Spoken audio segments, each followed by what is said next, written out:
sini. Aku nggak sudi punya menantu lulusan pesantren yang miskin sepertimu.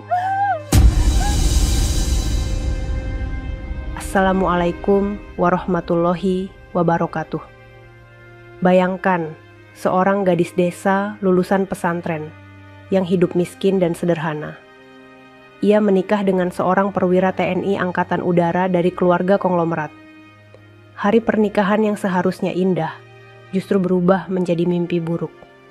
Ketika di atas pelaminan, sang mertua mempermalukan dia di depan para tamu undangan, bahkan menumpahkan makanan di kepalanya. Kejadian itu membuat ia menangis karena menahan rasa malu yang sangat luar biasa dari hinaan mertuanya tersebut. Mertuanya menganggap gadis pesantren itu hanyalah gadis miskin tanpa masa depan.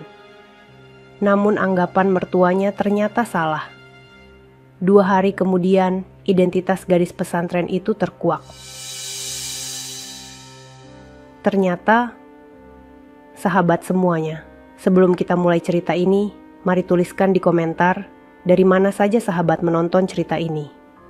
Semoga yang subscribe channel Sudut Hikmah, kami doakan semoga dimudahkan segala urusannya, dilapangkan rezekinya, disehatkan badannya, dan dikabulkan segala hajat dunia akhirat oleh Allah Subhanahu wa Ta'ala. Amin ya Rabbal Alamin. Sekarang mari kita mulai ceritanya.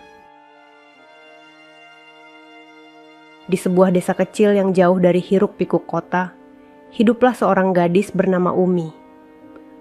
Usianya baru 25 tahun, namun wajahnya begitu teduh, penuh kelembutan dan kesabaran. Sejak kecil Umi dibesarkan di pondok pesantren. Ia tidak pernah merasakan bangku sekolah negeri seperti anak-anak lain. Hari-harinya diisi dengan belajar mengaji, menghafal doa, dan membantu orang tuanya yang hidup serba kekurangan. Rumah Umi hanyalah bangunan sederhana dari papan kayu, dengan atap seng yang sering bocor ketika hujan turun. Ayahnya sudah lama sakit-sakitan, sementara ibunya hanya bisa berjualan sayur seadanya di pasar desa. Meski hidup pas-pasan, Umi tumbuh dengan akhlak mulia. Ia selalu menundukkan pandangan, berbicara lembut, dan senantiasa tersenyum meskipun hatinya kerap digelayuti beban hidup. Tetangga-tetangga sering memandang rendah Umi. Anak pesantren mana mungkin bisa berhasil, hanya bisa mengaji dan mengurus dapur. Begitu bisik-bisik yang kerap terdengar. Namun Umi tak pernah membalas. Ia hanya diam sambil berdoa dalam hati. Di tengah kesederhanaan itu, Umi tetap menaruh harapan besar. Ia percaya, Allah selalu punya cara indah untuk mengangkat derajat seseorang. Walau ia hanyalah gadis miskin lulusan pesantren, Umi yakin suatu hari nanti kehidupannya akan berubah. Namun ia tidak pernah menyangka, jalan perubahan itu datang melalui seorang pria gagah yang tiba-tiba hadir dalam hidupnya.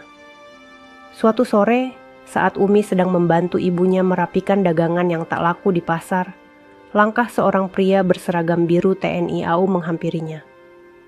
Tatapan mata pria itu tegas, tubuhnya tegap, dan wajahnya begitu berwibawa. Dialah Alfian, seorang perwira muda berusia 27 tahun, yang ternyata sedang berada di desa itu karena sebuah tugas. Pertemuan itu seakan menjadi awal takdir yang tak pernah Umi bayangkan sebelumnya. Tatapan mereka bersinggungan sesaat. Umi segera menunduk, sementara Alfian justru terdiam, seakan hatinya tersentuh oleh kesederhanaan gadis itu. Dalam hati, Umi berbisik lirih.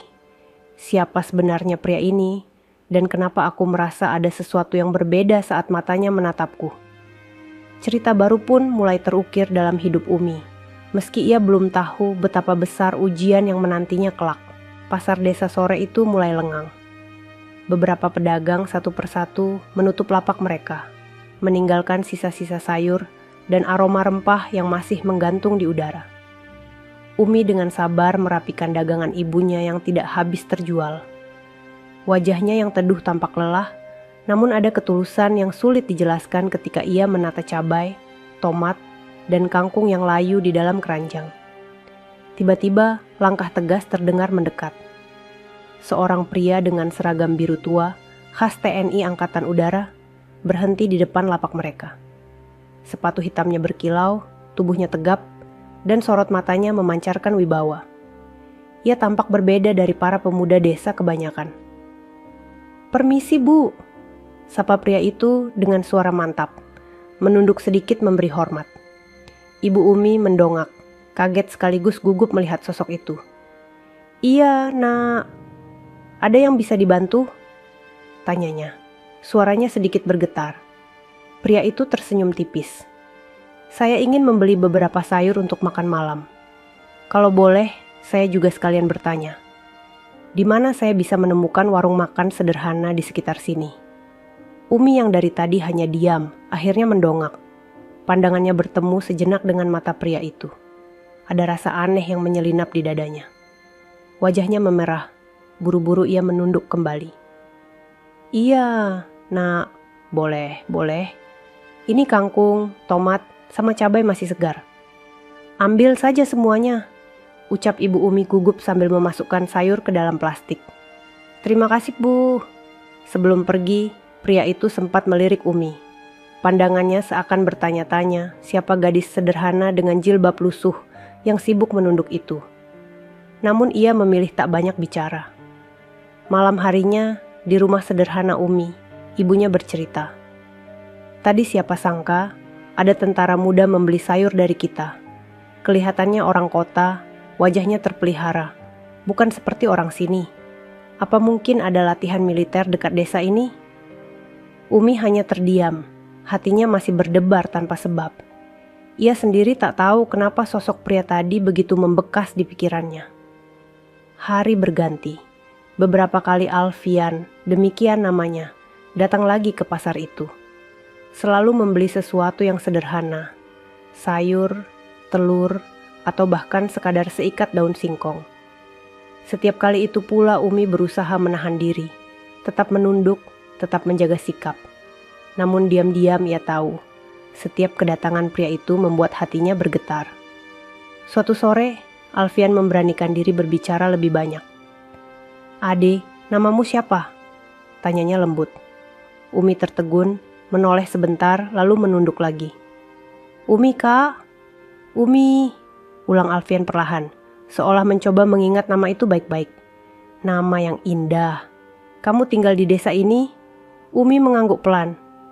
"Iya." Percakapan singkat itu membuat wajah Umi panas dingin.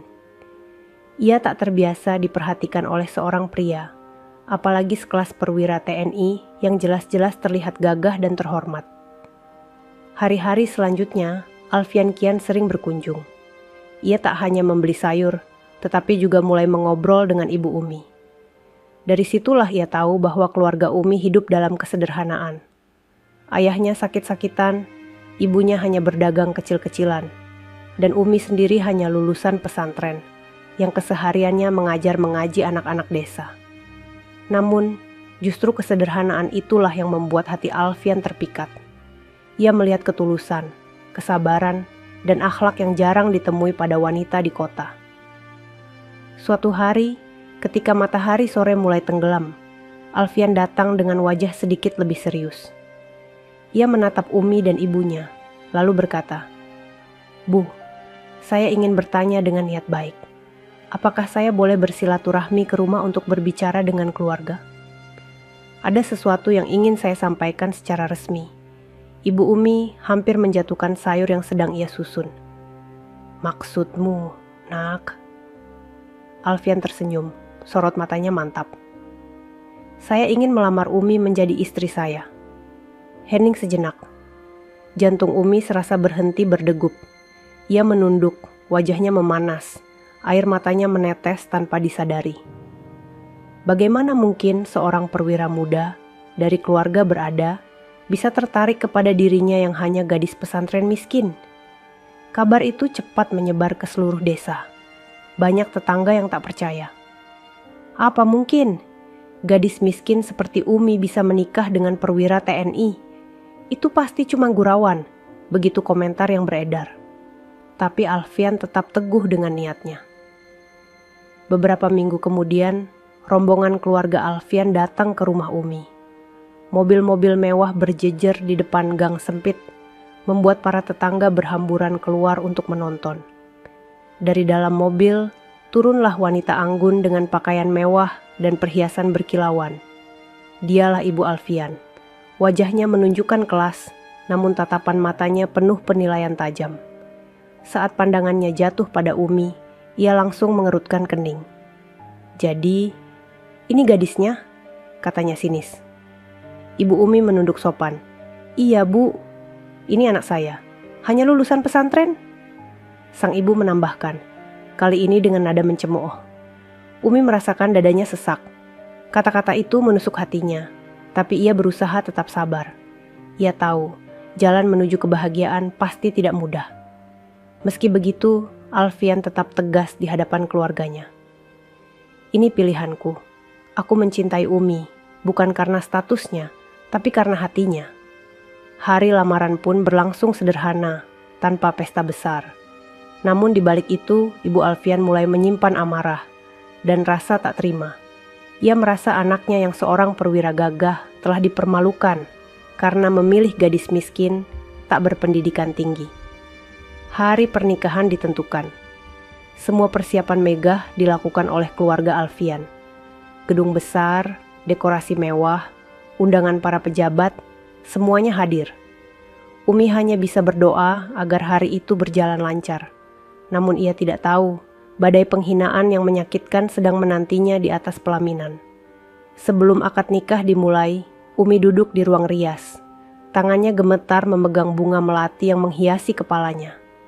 Seorang kerabat berbisik, "Kamu harus kuat, Mi. Tidak semua orang akan menyambutmu dengan baik. Tapi ingat, kesabaran selalu akan menang." Umi menutup mata, menahan air mata yang hampir jatuh. Dalam hatinya ia berdoa lirih. "Ya Allah, kuatkan aku menghadapi semua ini. Aku tidak punya apa-apa selain doa." Ketika musik pernikahan mulai bergema, langkah Umi perlahan menuju pelaminan di samping Alfian yang gagah dengan seragam putih lengkap TNI AU. Semua tamu undangan berdiri, kagum melihat betapa indahnya pasangan itu. Namun di balik senyum-senyum palsu, bisikan-bisikan meremehkan masih terdengar. "Itu gadis desa, kan? Hanya lulusan pesantren. Bagaimana bisa berdampingan dengan perwira muda?" Umi mencoba menutup telinganya. Tapi ia tidak pernah menyangka rasa sakit yang lebih dalam masih menunggunya di hadapan semua orang. Hari itu, cahaya lampu kristal berkilauan di gedung megah, tempat pernikahan Umi dan Alfian digelar. Dinding-dinding berhias bunga mawar putih dan melati, sementara karpet merah terbentang dari pintu masuk menuju pelaminan. Para tamu undangan berdatangan dengan pakaian terbaik mereka. Sebagian pejabat tinggi, pengusaha, hingga keluarga besar Alfian yang terkenal kaya raya. Umi duduk di samping Alfian di atas pelaminan panjang berhias ukiran emas. Gaun pengantin yang dikenakannya sederhana dibandingkan gaun-gaun pengantin kalangan atas. Meski demikian, kecantikan alaminya tetap memancarkan keteduhan. Tangannya bergetar memegang buket bunga melati. Senyumnya kaku, mencoba menutupi rasa canggung dan gugup yang sejak awal tak pernah hilang. Di hadapan mereka, tamu undangan sibuk berbisik-bisik. "Itu istrinya Alfian. Serius hanya lulusan pesantren desa?" Wajahnya memang cantik, tapi latar belakangnya tidak seimbang sama sekali. Pantas saja ibunya Alfian kelihatan muram. Bisikan-bisikan itu menusuk telinga Umi. Ia menunduk, berusaha menahan air mata agar tidak jatuh. Alfian yang duduk di sampingnya meremas pelantangan istrinya, memberi kekuatan. Acara resepsi berjalan. Para tamu mulai antre di meja prasmanan, mengambil makanan dengan tertib. Di tengah riuh rendah musik gamelan modern yang mengalun, tiba-tiba sebuah suara lantang terdengar dari arah pelaminan. Suara itu datang dari Ibu Alfian. "Berhenti semua!" teriaknya sambil berdiri dari kursi keluarga. Suasana seketika hening. Para tamu yang sedang mengambil makanan berhenti. Musik pun mendadak terhenti, hanya menyisakan detak jantung Umi yang berdebar kencang. Dengan langkah angkuh, Ibu Alfian maju ke tengah ruangan. Gaun kebaya emas yang dikenakannya berkilauan di bawah lampu, sementara perhiasan berlian di leher dan tangannya berkilat menyilaukan mata. Tatapannya tajam tertuju pada Umi. "Lihatlah semua orang," katanya dengan suara penuh amarah. "Ini menantu yang dipilih anakku. Seorang gadis miskin, hanya lulusan pesantren kampung.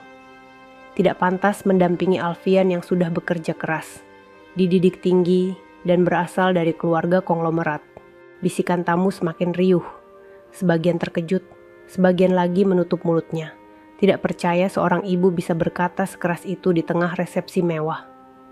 Wajah Umi memucat. Tangannya bergetar hebat.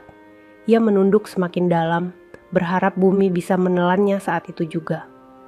Air matanya menetes, menodai riasan sederhana di pipinya. "Dengar kalian semua," lanjut Ibu Alfian lantang. "Aku sudah bilang sejak awal, aku tidak setuju. Gadis ini hanya membawa aib bagi keluarga kita. Bagaimana mungkin keluarga sebesar kita menerima menantu yang bahkan tidak tamat sekolah umum? Apa kata orang nanti? Apa kata kerabat kita?"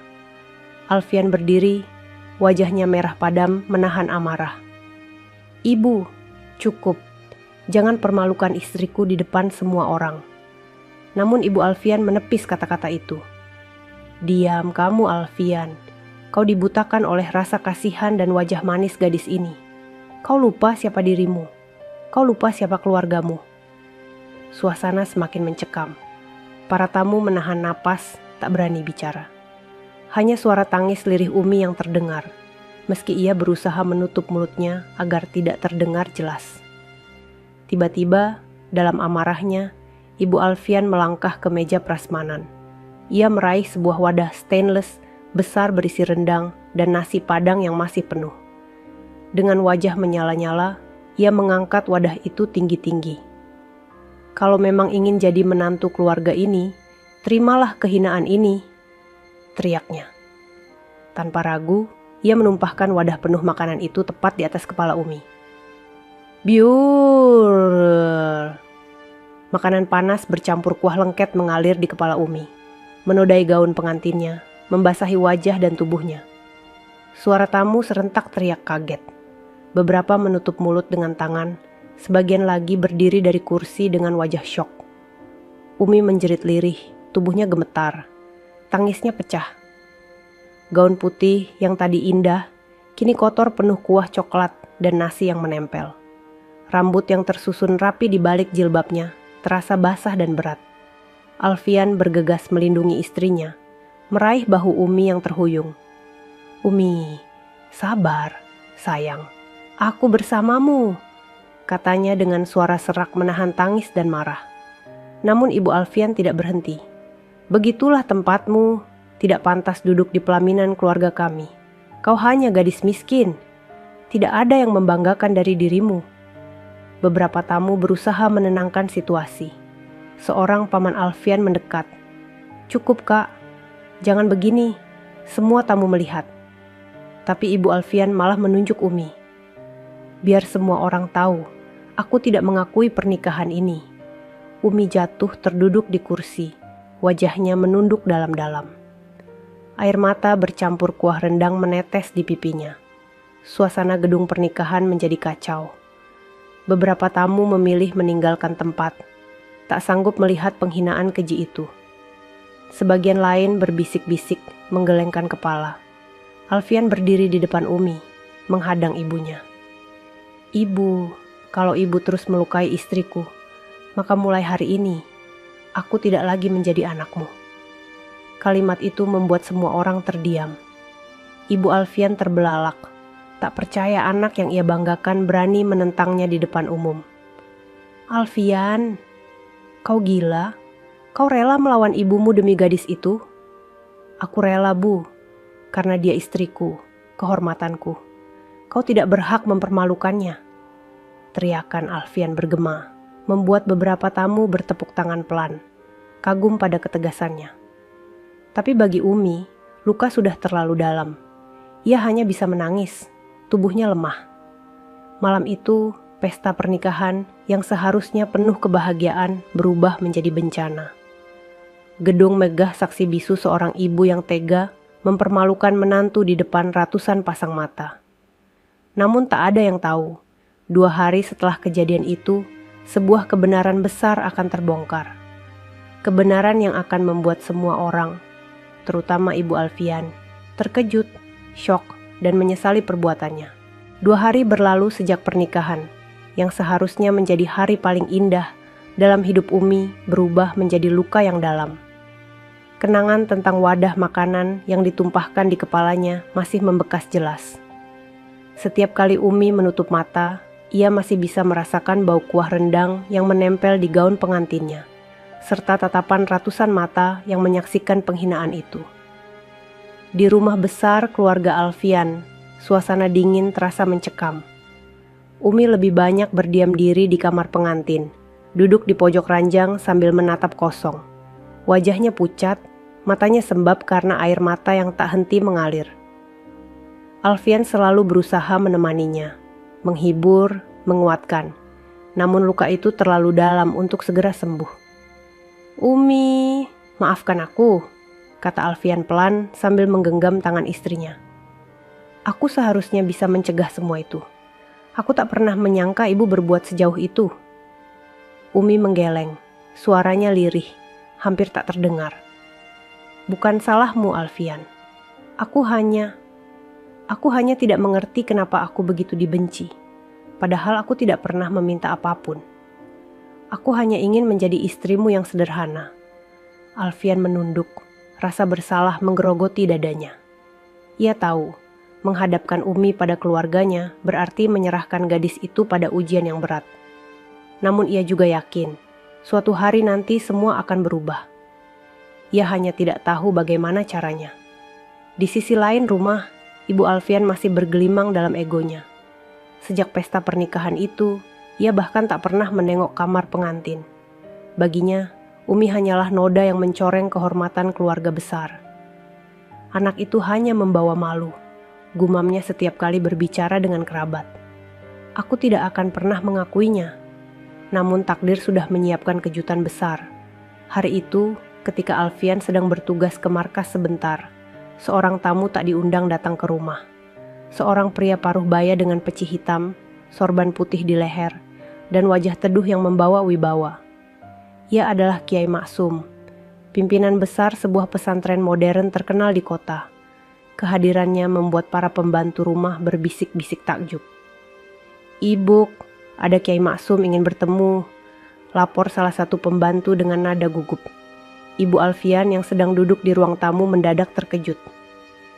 "Kiai Maksum, pesantren Al-Hikmah itu?" "Ya, Bu."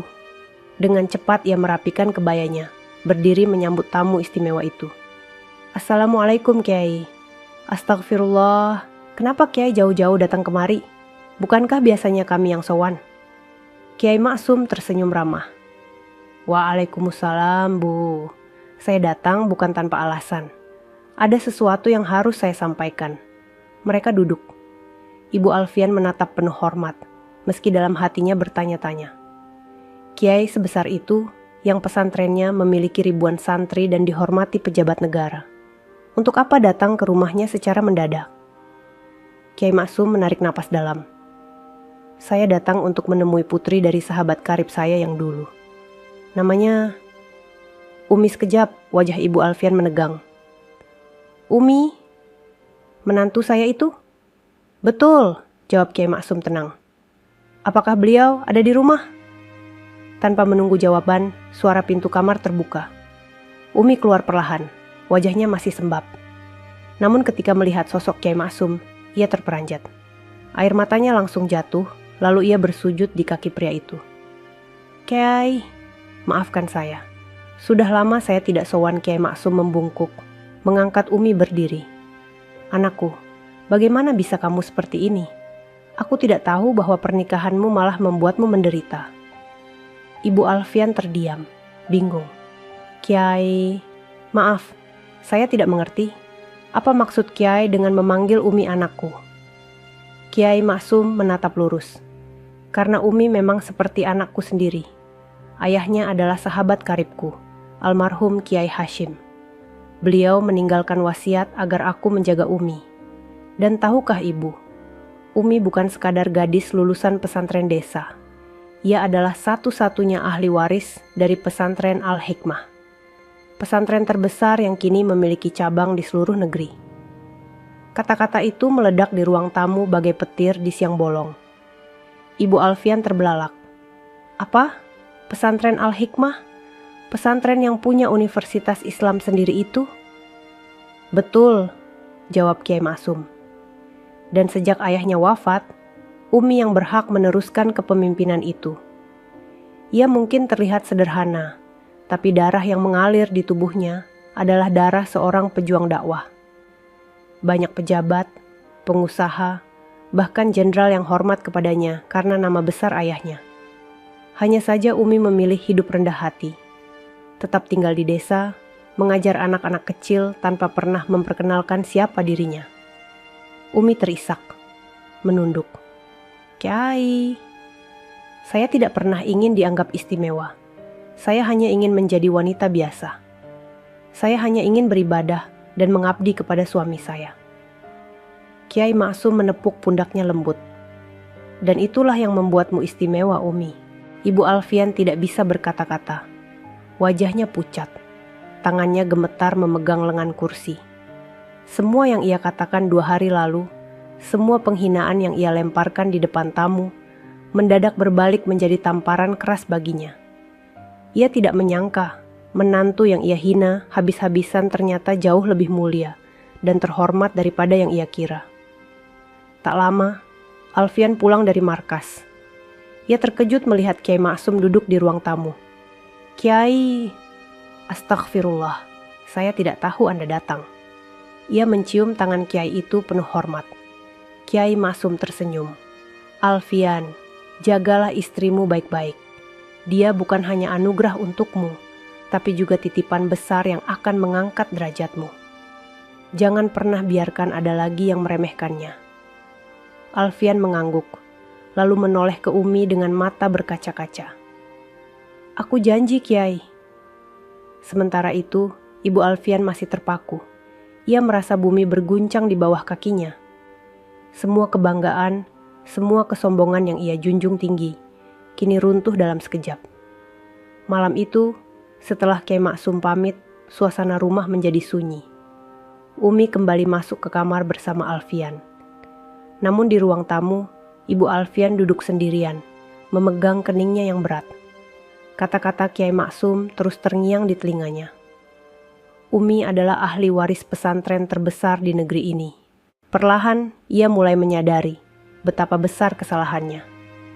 Ia bukan hanya telah menghina seorang menantu, tapi juga telah mempermalukan nama besar yang seharusnya ia hormati. Namun penyesalan itu belum terucap. Rasa gengsi masih menahannya. Ia hanya bisa menangis dalam diam, menyesali kebutaan hatinya. Dan mulai malam itu, kabar tentang identitas Umi mulai menyebar.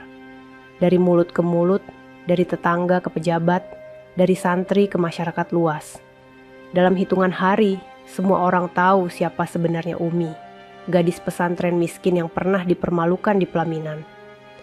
Tinggal menunggu waktu, kebenaran itu akan menyeruak terang di hadapan semua orang, membuat seluruh penghinaan yang pernah dilemparkan kepadanya kembali sebagai balasan yang telak.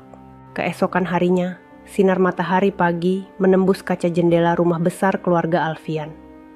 Suasana rumah yang biasanya ramai oleh tamu dan kerabat, kini mendadak hening. Namun di luar tembok tinggi itu, dunia sudah mulai bergemuruh. Nama Umi, gadis sederhana yang 2 hari lalu dipermalukan di pelaminan, mulai menjadi perbincangan hangat di berbagai kalangan. Awalnya kabar itu hanya tersebar di desa. Para tetangga yang sempat menyaksikan kehadiran Kiai Maksum di rumah keluarga Alfian bercerita dengan nada penuh takjub. Kau tahu, Umi itu ternyata anaknya almarhum Kiai Hashim, Kiai besar, pemilik pesantren Al-Hikmah. Benarkah? Astagfirullah, pantas wajahnya teduh sekali. Tidak heran dia sangat sabar waktu dihina di pelaminan. Ya Allah, ternyata kita semua salah menilai.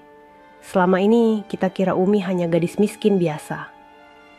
Bisikan itu merambat cepat keluar desa. Kabar menyebar ke kota, masuk ke telinga para santri alumni pesantren Al-Hikmah, hingga sampai ke media lokal. Dalam waktu singkat, berita itu muncul di halaman depan koran harian. Judulnya mencolok, "Menantu perwira TNI ternyata ahli waris pesantren terbesar." Artikel itu mengisahkan riwayat Umi, putri dari Kiai Hashim, tokoh besar yang selama hidupnya dihormati karena keilmuannya dan perjuangannya membangun pesantren. Dituliskan juga bagaimana Umi memilih hidup sederhana, jauh dari gemerlap dunia, hingga akhirnya menikah dengan Alfian. Yang membuat berita itu semakin menyentuh adalah kisah bagaimana Umi rela dihina di pelaminan, namun tetap sabar dan tidak membalas satu kata pun. Media sosial pun ikut heboh. Foto-foto Umi dengan gaun pengantin yang ternodai makanan diambil diam-diam oleh tamu yang hadir, beredar luas. Namun kali ini komentar publik berbalik membela Umi. Masya Allah, ini contoh kesabaran seorang wanita sejati. Siapapun yang menghina beliau pasti menyesal sekarang. Lihat wajahnya, meski dipermalukan, tetap ada keteduhan. Hanya orang berhati besar yang mampu seperti itu. Di rumah besar keluarga Alfian, Ibu Alfian membaca berita itu dengan tangan gemetar. Korannya jatuh ke lantai, sementara matanya berkaca-kaca. Bayangan malam pesta pernikahan kembali terputar di kepalanya.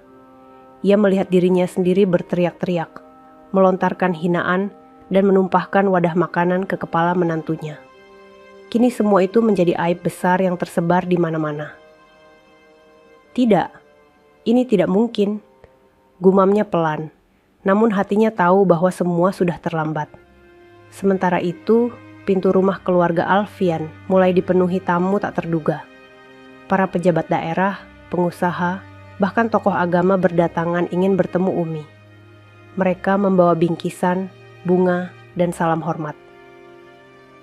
"Assalamualaikum, kami alumni pesantren Al-Hikmah.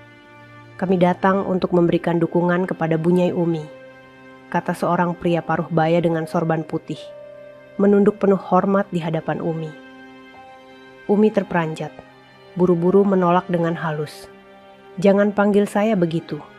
Saya bukan siapa-siapa. Saya hanya istri biasa. Saya hanya ingin hidup sederhana." Namun mereka tetap bersikeras. "Tidak, Anda adalah putri Kiai Hashim. Darah perjuangan beliau ada pada Anda. Kami tidak bisa membiarkan Anda diremehkan lagi. Hari demi hari, semakin banyak orang datang. Rumah besar itu berubah seperti pesantren sementara, dipenuhi doa, zikir, dan ucapan hormat untuk Umi. Para wartawan pun berkali-kali mencoba meliput, meski Alfian selalu berusaha menjaga privasi istrinya. Alfian memandang Umi dengan bangga. "Lihat, sayang, inilah takdir Allah. Kesabaranmu membuahkan penghormatan. Semua orang kini tahu siapa dirimu sebenarnya." Umi hanya menunduk, air mata jatuh di pipinya. "Tapi aku tidak ingin semua ini membuat orang lain sakit hati. Aku takut, Alfian. Aku takut justru keluargamu semakin membenciku." Alfian menggenggam tangannya erat. "Aku ada di sampingmu. Selama aku hidup, aku akan menjagamu." Di kamar lain, Ibu Alfian tidak bisa tidur. Setiap malam ia hanya termenung, mendengar suara-suara tamu yang datang memuji Umi. Rasanya seperti ribuan jarum menusuk dadanya. Kebanggaannya runtuh. Wanita yang ia hina ternyata justru dihormati semua orang. Sore itu, ketika halaman rumah dipenuhi santri yang datang membawa bunga melati sebagai penghormatan, Ibu Alfian akhirnya tak kuasa lagi. Ia menangis terseduh-seduh di dalam kamarnya. "Apa yang sudah aku lakukan? Ya Allah, bagaimana aku bisa begitu buta? Aku menghina anak dari sahabat besar almarhum suamiku sendiri.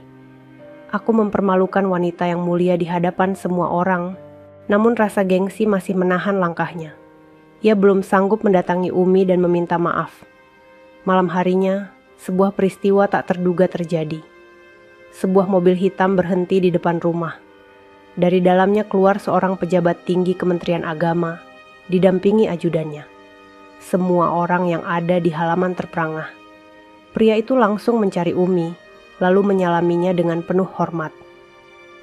Bu Umi, atas nama negara, saya ingin menyampaikan terima kasih. Almarhum ayah Anda, Kiai Hashim, telah berjasa besar membangun pendidikan Islam di negeri ini. Dan kini, nama Anda juga mulai dikenal karena kesabaran dan keteguhan hati. Kami berharap suatu saat nanti, Anda bisa melanjutkan jejak beliau Umi meneteskan air mata. Ia tidak pernah membayangkan dirinya akan mendapat penghormatan sebesar itu. Sementara di balik tirai kamar, Ibu Alfian menyaksikan semuanya dengan mata berkaca-kaca. Lututnya lemas, tubuhnya bergetar. Dalam hati ia berbisik, "Ya Allah, betapa kecilnya diriku. Betapa sombongnya aku telah menilai manusia hanya dari harta dan dunia. Aku telah menodai kehormatan menantuku sendiri." Malam itu, ia terisak sendirian, menyadari bahwa penyesalan sudah tak bisa ditahan lagi. Namun keberanian untuk meminta maaf masih belum muncul. Ia hanya bisa menunggu waktu, sementara rasa malu semakin menyesakkan dada. Di sisi lain, Alfian duduk di samping Umi, memeluk bahunya. "Sayang, ini baru permulaan. Aku yakin semua ini akan berakhir dengan kebenaran yang nyata. Orang-orang akan melihatmu sebagaimana mestinya, bukan sebagaimana yang mereka kira." Umi menatap suaminya dengan mata berkaca-kaca. "Aku tidak butuh penghormatan, Alfian. Aku hanya ingin diterima sebagai istrimu. Aku hanya ingin keluargamu berhenti membenciku." Namun Umi tidak tahu, waktu sedang menyiapkan momen besar. Momen di mana semua kebenaran akan dipertontonkan di depan mata mertuanya sendiri. Dan tidak ada lagi ruang bagi kebencian untuk bersembunyi. Sejak kabar tentang Umi tersebar luas, rumah besar keluarga Alfian tak pernah sepi dari tamu. Setiap hari selalu ada rombongan yang datang. Entah itu alumni pesantren Al-Hikmah, pejabat daerah, tokoh agama, atau bahkan masyarakat biasa yang sekadar ingin melihat sosok wanita yang sempat dipermalukan, namun ternyata memiliki kedudukan mulia. Halaman rumah berubah seperti pusat keramaian. Mobil-mobil berjejer di depan gerbang. Karangan bunga ucapan selamat berdiri berderet. Bahkan beberapa media televisi menunggu kesempatan untuk mewawancarai Umi. Umi sendiri masih merasa kikuk. Ia bukan tipe wanita yang suka tampil di depan umum. Setiap kali tamu datang, ia hanya menunduk, menjawab dengan singkat, dan tersenyum seadanya. Hatinya masih diliputi luka. Namun semua tamu yang datang justru semakin kagum pada kesederhanaannya. "Lihatlah, meskipun dipuja-puja, ia tetap rendah hati," ujar seorang ibu pejabat kepada temannya. Ya, benar. Ini menantu yang seharusnya dibanggakan, bukan dihina, timpal yang lain. Sementara itu, di kamar pribadinya, Ibu Alfian semakin terhimpit oleh kenyataan. Sejak pesta pernikahan itu, ia tidak pernah keluar menemui para tamu. Rasa malu yang begitu besar membuatnya bersembunyi di balik pintu. Namun bukan berarti ia terbebas dari pembicaraan. Kerabat-kerabat kaya mulai berdatangan, bukan hanya untuk menyalami Umi, tetapi juga untuk menegur dirinya. "Saudariku," kata seorang tante Alfian dengan nada dingin. "Bagaimana mungkin kau bisa setega itu kepada Umi? Kau tahu siapa sebenarnya dia, bukan? Ia adalah anak Kiai Hashim, ulama besar yang jasanya begitu banyak." Ibu Alfian hanya menunduk, suaranya bergetar. Aku tidak tahu. Aku benar-benar tidak tahu. Tapi sekarang semua orang tahu," lanjut tante itu. "Dan kau, yang seharusnya menunjukkan kebijaksanaan sebagai orang tua, malah mempermalukannya. Kau sadar, bukan, betapa besar aib yang sudah kau buat." Kata-kata itu menusuk lebih dalam daripada pisau. Ibu Alfian hanya bisa menangis diam-diam setelah kerabatnya pergi. Malamnya, ia duduk sendirian di kursi goyang. Bayangan wajah Umi saat ditumpahi wadah makanan terus menghantui pikirannya. Ia melihat Umi menangis, tubuhnya bergetar, gaun putihnya ternodai kuah rendang. Dan lebih dari itu, ia mendengar teriakan anaknya sendiri Alfian, yang rela menentangnya demi membela istrinya. Air matanya jatuh deras. Ya Allah, betapa hinanya aku. Betapa butanya mataku menilai manusia hanya dari harta dan duniawi. Aku sudah menutup hatiku terhadap kesabaran dan ketulusan. Namun gengsi yang menahun masih menahannya. Ia ingin meminta maaf, tapi lidahnya keluh. Hatinya belum siap untuk merendahkan diri di hadapan menantu yang dulu ia hina. Hari demi hari berlalu, tekanan dari luar semakin kuat. Media terus menyorot kisah Umi. Beberapa stasiun televisi nasional menyiarkan berita tentangnya. Di layar kaca, wajah Umi tampak dengan air mata yang menetes, disertai teks. Kesabaran seorang menantu yang dihina. Saat menonton berita itu, Ibu Alfian merasa tubuhnya lemas. Ia menutup wajah dengan kedua tangan. Ya Allah, ini semua salahku. Bukan hanya media, bahkan sahabat-sahabat arisannya pun mulai menjauh. Di grup pertemanan, ia hanya bisa membaca pesan-pesan menyakitkan. Aku malu punya teman sepertimu. Bagaimana bisa kau mempermalukan menantu yang ternyata lebih mulia darimu? Rasanya aku tak ingin lagi duduk semeja denganmu. Satu persatu, dunia yang dulu ia banggakan runtuh. Di sisi lain, Umi semakin mendapat tempat di hati banyak orang. Para pejabat yang datang memintanya untuk hadir di berbagai acara keagamaan. Namun Umi selalu menolak halus, memilih tinggal di rumah dan merawat suaminya. Ia tidak ingin mencari ketenaran dari penderitaannya. Sore itu, ketika Alfian pulang dari markas, ia melihat istrinya duduk di serambi rumah, mengajar beberapa anak kecil membaca Al-Quran. Suara Umi lembut, menuntun mereka satu persatu dengan penuh kesabaran. Alfian berdiri terpaku, hatinya bergetar. Inilah alasanku memilihmu, Umi, bisiknya dalam hati. Kau bukan hanya istriku, kau adalah cahaya yang menuntunku. Di dalam rumah, Ibu Alfian mengintip dari balik tirai. Air matanya kembali jatuh. Ia menyaksikan sendiri bagaimana menantunya, yang dulu ia hina sebagai gadis miskin tak berguna, justru kini menjadi teladan bagi banyak orang. Anak-anak kecil duduk dengan sopan, mendengarkan setiap lantunan ayat dari bibir Umi. Hatinya semakin hancur. Malam itu, ia tak sanggup lagi. Ia mengetuk pelan pintu kamar pengantin. Alfian membuka pintu dengan wajah terkejut. Ibu, ada apa? Ibu Alfian menunduk, suaranya lirih. Boleh aku bicara dengan Umi? Umi yang duduk di tepi ranjang menoleh. Jantungnya berdetak kencang. Ini pertama kalinya sang mertua ingin menemuinya sejak hari pernikahan. Dengan langkah gemetar, Ibu Alfian masuk. Matanya sembab, wajahnya penuh penyesalan.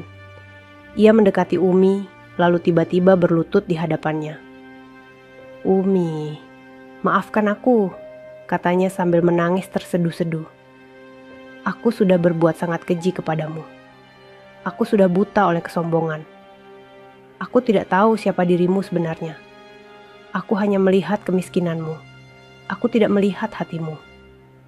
Maafkan aku, menantuku suasana kamar hening. Alfian tertegun, tak percaya melihat ibunya merendahkan diri sedemikian rupa. Umi menutup mulutnya dengan tangan, air matanya jatuh deras. Dengan hati bergetar, ia mengangkat tubuh ibu mertuanya. Ibu, jangan seperti ini. Saya tidak pernah menyimpan dendam. Semua yang terjadi sudah menjadi takdir Allah. Saya sudah memaafkan ibu sejak hari itu juga. Tangisan mereka pecah bersamaan. Ibu mertua dan menantu yang dulu terpisah oleh kesombongan kini dipersatukan oleh air mata penyesalan. Namun, meski kata maaf telah terucap, perjalanan mereka belum selesai. Masih ada banyak mata di luar sana yang menilai. Masih ada rasa malu yang harus ditebus. Dan jalan menuju pengakuan penuh masih panjang. Sejak malam itu, ketika kata maaf akhirnya terucap di kamar pengantin, suasana rumah besar keluarga Alfian sedikit berubah. Hubungan antara Umi dan ibu mertuanya tidak lagi setegang sebelumnya. Namun, meski sudah meminta maaf secara pribadi, hati kecil ibu Alfian masih digelayuti kegelisahan. Ia tahu, kesalahannya bukan hanya terhadap Umi, tetapi juga terhadap ratusan tamu undangan yang menyaksikan kejadian memalukan di pelaminan. Lebih parah lagi, Kini seluruh masyarakat bahkan media telah mengetahui aib itu. Pagi itu, saat duduk di kursi ruang tamu, Ibu Alfian membuka lembaran koran terbaru. Wajah Umi terpampang besar di halaman depan. Judulnya membuat hatinya kembali bergetar. Wanita pesantren yang dihina kini dihormati semua kalangan. Tangannya gemetar memegang koran. Air matanya jatuh menetes di atas huruf-huruf berita. Ya Allah, bisiknya lirih. Bagaimana aku bisa menebus semua ini? Aku sudah membuat dunia membenciku. Di luar rumah, suasana justru semakin ramai. Karangan bunga terus berdatangan, tamu-tamu terus mengalir, dan semua datang dengan satu tujuan, menemui Umi. Hampir tidak ada seorang pun yang datang mencari dirinya. Ibu Alfian merasa semakin kecil. Di rumahnya sendiri, ia seperti orang asing. Ia mendengar bisikan-bisikan para tamu yang masuk. Itulah ibunya Alfian kan? Yang menghina Umi di pelaminan. Iya, betul. Astagfirullah. Bagaimana bisa seorang ibu bersikap seperti itu? Bisikan-bisikan itu menusuk hati. Setiap langkah yang ia ambil terasa berat. Setiap tatapan tamu seakan menuding dan menghakiminya. Siang harinya, sebuah undangan tak terduga datang. Seorang tokoh masyarakat meminta keluarga besar Alfian hadir dalam acara doa bersama di balai desa. Acara itu sengaja diadakan untuk mendoakan arwah almarhum Kiai Hashim, ayah Umi, sekaligus memberikan penghormatan kepada keturunannya. Bu, kita harus datang, kata Alfian tegas. Ibu Alfian menelan ludah. Apa aku harus ikut? Ya Bu, semua orang menunggumu malam itu. Balai desa penuh sesak. Ratusan orang hadir, dari warga desa, para santri, hingga pejabat daerah. Di depan ruangan, Umi duduk tenang, mengenakan jilbab putih sederhana. Wajahnya teduh meski matanya masih menyimpan luka. Di sampingnya, Alfian mendampingi dengan seragam kebanggaan TNI AU. Ketika rombongan keluarga Alfian masuk, suasana seketika berubah. Semua mata menoleh. Bisikan-bisikan terdengar lagi. Itu dia, ibu mertua yang menghina Umi. Apakah dia berani meminta maaf di depan umum? Langkah Ibu Alfian terasa berat. Jantungnya berdebar kencang. Wajahnya tertunduk, tak sanggup menatap kerumunan. Ia duduk di kursi depan, namun tubuhnya terasa lemas. Setelah doa bersama selesai, Kiai Maksum yang memimpin acara berdiri. Suaranya lantang namun lembut. Malam ini, kita tidak hanya mendoakan almarhum Kiai Hashim, tetapi juga merenungkan makna akhlak. Sebab akhlak lebih tinggi derajatnya daripada kedudukan duniawi. Dan kita semua telah menyaksikan, 2 hari lalu ada ujian besar yang menimpa menantu beliau, Ananda Umi. Ruangan hening. Semua menunggu apa yang akan terjadi. Kiai Maksum menoleh ke arah Umi. Anakku, engkau sudah menunjukkan kesabaran yang luar biasa. Engkau sudah menjadi teladan bagi banyak orang. Lalu pandangan Kiai Maksum beralih kepada Ibu Alfian. Dan malam ini kita juga ingin mendengar sesuatu dari seorang ibu. Karena tidak ada kata terlambat untuk bertaubat dan memperbaiki kesalahan. Semua mata kini tertuju pada Ibu Alfian. Ia gemetar. Tangannya bergetar hebat, bibirnya keluh. Namun ia tahu, inilah saatnya. Dengan langkah tertatih, ia berdiri. Suaranya bergetar, namun cukup lantang terdengar ke seluruh ruangan. Assalamualaikum, saudara-saudara sekalian. Malam ini aku berdiri dengan penuh rasa malu. Aku adalah orang yang telah menghina menantuku sendiri, Umi, di hari pernikahannya. Aku menumpahkan makanan di kepalanya, aku merendahkannya di depan kalian semua. Beberapa orang menarik napas keras, sebagian menunduk, sebagian lagi menatap dengan mata tajam. Aku tahu, tidak ada yang bisa menghapus kejadian itu. Tapi malam ini aku ingin memohon ampun. Pertama kepada Allah, lalu kepada kalian semua. Dan terutama kepada Umi. Aku hanyalah seorang ibu yang dibutakan oleh kesombongan. Aku salah menilai, aku salah memperlakukan. Ampunilah aku. Tangisnya pecah. Air matanya jatuh deras, membasahi kebaya mewah yang dikenakannya. Ia berlutut di depan Umi, di hadapan semua orang. Ruangan bergemuruh. Beberapa orang menutup mulut, tak percaya seorang wanita yang biasanya angkuh kini rela merendahkan diri di depan publik. Umi terperanjat. Air matanya ikut jatuh. Dengan cepat ia berdiri, mengangkat tubuh ibu mertuanya. "Ibu, jangan seperti ini. Saya sudah memaafkan ibu sejak lama. Tidak ada lagi yang perlu diungkit. Mari kita mulai lembaran baru." Tangisan mereka bersatu. Suasana balai desa menjadi haru. Banyak orang ikut menangis, teringat akan dosa dan kesalahan masing-masing. Kiai Maksum mengangguk, matanya berkaca-kaca.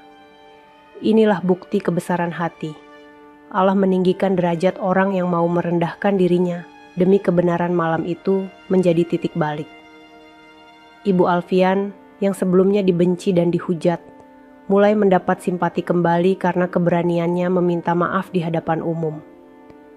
Namun jalan menuju penerimaan penuh masih panjang. Rasa malu tidak akan hilang secepat itu. Sepulang dari acara, di dalam mobil, Ibu Alfian menggenggam tangan Umi dengan erat. "Terima kasih nak, sudah mau memaafkan. Aku tahu tidak pantas bagiku berharap lebih. Tapi aku ingin menebus semuanya, sedikit demi sedikit. Aku ingin dunia tahu bahwa aku bangga memilikimu sebagai menantu." Umi tersenyum lembut, meski air matanya masih menetes. "Ibu tidak perlu membuktikan apapun. Cukup sayangi kami, itu sudah lebih dari cukup." Namun di dalam hati, Ibu Alfian bertekad. Ia akan melakukan apapun untuk menunjukkan penyesalannya. Bahkan jika harus menghadap publik berkali-kali, ia siap melakukannya. Dan sejak malam itu, cerita mereka tidak lagi hanya tentang luka, tapi juga tentang perjalanan penebusan, perjuangan seorang ibu mertua yang berusaha memperbaiki kesalahan besar di hadapan dunia. Hari-hari setelah acara doa bersama di balai desa berjalan dengan nuansa baru. Nama Umi semakin dikenal, bukan hanya di desa tetapi juga hingga ke kota-kota besar. Media nasional masih terus menyorotnya. Bahkan beberapa tokoh terkenal menyebutnya sebagai simbol kesabaran seorang wanita. Namun bagi Umi, semua itu terasa berat. Ia tidak pernah bercita-cita menjadi sorotan. Baginya, kehidupan sederhana sudah lebih dari cukup. Ia hanya ingin membangun rumah tangga dengan Alfian, mendampingi suaminya, dan tetap mengajar anak-anak mengaji. Tapi keadaan sudah berubah. Dunia seakan memaksanya melangkah ke panggung yang lebih besar. Di tengah hiruk-pikuk itu, Ibu Alfian mulai menepati ucapannya. Sejak meminta maaf di balai desa, ia tak lagi mengurung diri. Ia berusaha hadir setiap kali ada tamu yang datang. Meski awalnya banyak yang masih menatapnya sinis, ia mencoba menundukkan kepala, menerima semua ucapan dengan rendah hati. "Terima kasih sudah datang," ucapnya lirih, setiap kali ada tamu yang menyalami Umi. Beberapa tamu mengangguk, sebagian masih enggan menjawab. Tapi Ibu Alfian tahu, semua itu adalah konsekuensi. Rasa malu memang tidak akan hilang dalam sekejap. Suatu siang, sebuah undangan resmi datang dari pemerintah daerah. Umi diminta hadir dalam acara peringatan Hari Besar Islam di alun-alun kota. Panitia secara khusus meminta Umi duduk di kursi kehormatan, mendampingi para tokoh agama. Alfian membaca undangan itu dengan serius. "Sayang, ini undangan resmi. Tidak mungkin kita menolaknya." Umi menunduk, wajahnya cemas. "Aku takut Alfian. Aku bukan siapa-siapa. Aku tidak pantas duduk di sana. Justru karena kesederhanaanmu, mereka mengundangmu," jawab Alfian menenangkan. "Dan kali ini kita tidak sendiri. Ibu juga akan ikut mendengar itu." Ibu Alfian yang duduk di kursi dekat mereka terdiam. Dadanya berdebar keras. Ia sadar, ini akan menjadi ujian besar baginya. Seluruh masyarakat akan melihat apakah ia benar-benar menyesal atau hanya pura-pura. Hari itu pun tiba. Alun-alun kota dipenuhi ribuan orang. Spanduk besar terbentang. Peringatan Hari Besar Islam dan doa bersama. Di panggung utama, kursi-kursi disusun rapi untuk para tamu kehormatan. Umi datang dengan pakaian sederhana, gamis putih polos dan jilbab biru muda. Wajahnya teduh meski matanya tampak gugup. Di sampingnya, Alfian mengenakan seragam TNI AU, tegap dan gagah. Dan di belakang mereka, berjalanlah Ibu Alfian dengan kebaya sederhana, jauh dari kemewahan yang biasanya ia kenakan. Begitu rombongan mereka tiba, riuh rendah suara terdengar dari kerumunan. Itu dia Bu Umi, yang kemarin dihina di pelaminan. Dan itu mertuanya. Ya Allah, aku tidak percaya ia berani muncul. Tatapan mata dari ribuan orang seakan menusuk ke tubuh Ibu Alfian. Tangannya gemetar, langkahnya hampir goyah. Tapi ia menggenggam erat tas kecilnya, menahan diri agar tidak mundur. Aku harus kuat, aku harus menebus semua ini, bisiknya dalam hati. Acara dimulai dengan lantunan ayat suci. Setelah itu, seorang pembawa acara mempersilakan tamu kehormatan naik ke panggung. Umi didampingi Alfian naik perlahan. Semua mata tertuju padanya. Kilatan kamera berulang kali menyambar, memotret wajahnya yang teduh. Namun perhatian sebagian besar orang justru tertuju pada Ibu Alfian. Mereka menunggu apa yang akan dilakukannya.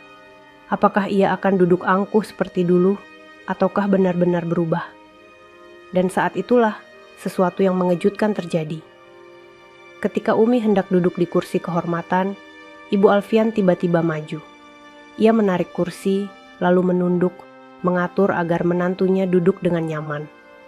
Semua orang terperangah.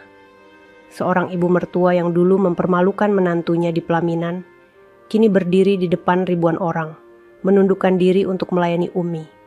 Bisikan kagum terdengar di mana-mana. Allahu Akbar, dia sungguh-sungguh menyesal. Lihatlah, ia bahkan rela merendahkan diri. Inilah bukti bahwa hati manusia bisa berubah. Umi sendiri terkejut. Ia menatap ibu mertuanya dengan mata berkaca-kaca. Perlahan ia menggenggam tangan sang ibu. Ibu, jangan lakukan ini. Saya tidak pantas diperlakukan seperti itu. Namun Ibu Alfian menggeleng, air mata menetes di pipinya. Biarkan aku, Nak. Biarkan aku menebus semua kesalahanku. Dulu aku mempermalukanmu di depan banyak orang. Sekarang biarkan aku belajar merendahkan diriku di depan banyak orang juga. Suasana panggung mendadak haru. Banyak orang yang hadir menitikkan air mata. Kamera televisi yang menyorot menyiarkan momen itu ke seluruh negeri. Acara berlanjut dengan khidmat. Beberapa tokoh agama memberi ceramah, termasuk Kiai Maksum yang juga hadir. Dalam ceramahnya ia berkata, jangan pernah kita menilai seseorang dari dunia yang tampak, karena Allah selalu melihat hati. Hari ini kita belajar dari seorang menantu yang sabar, dan seorang ibu mertua yang berani meminta maaf. Tepuk tangan bergemuruh. Umi menunduk, meneteskan air mata, sementara Ibu Alfian terisak dalam diam. Sepulang dari acara, suasana mobil hening. Namun tiba-tiba Ibu Alfian memecah keheningan. Umi, aku tahu jalan ini masih panjang. Orang-orang mungkin sudah mulai memaafkanku, tapi aku belum bisa memaafkan diriku sendiri. Aku ingin melakukan lebih banyak, agar suatu hari aku bisa berdiri di hadapan Allah dengan tenang. Umi menoleh, senyumnya lembut meski wajahnya basah oleh air mata. Ibu, penyesalan sudah cukup sebagai awal. Allah Maha Pengampun. Yang penting, mulai hari ini kita berjalan bersama, bukan saling menjatuhkan. Alfian yang duduk di kursi kemudi menatap mereka lewat kaca spion. Matanya berkaca-kaca. Ia tak pernah menyangka, keluarganya yang sempat porak-poranda kini perlahan disatukan kembali oleh air mata dan penyesalan. Namun ia juga tahu, ujian belum selesai. Dunia masih terus membicarakan mereka, dan setiap langkah ke depan akan menjadi ujian baru. Tapi malam itu, setidaknya satu hal sudah pasti. Mereka kini berdiri di jalan yang sama, meski penuh duri, untuk menuju pengampunan dan kehormatan yang sejati. Hari-hari setelah acara doa bersama di alun-alun kota, terasa berbeda. Bukan hanya masyarakat desa yang menaruh hormat pada Umi, tetapi tokoh-tokoh penting dari kota dan bahkan pejabat nasional mulai mengenalnya. Telepon rumah keluarga Alfian nyaris tidak berhenti berdering. Surat undangan berdatangan dari berbagai penjuru.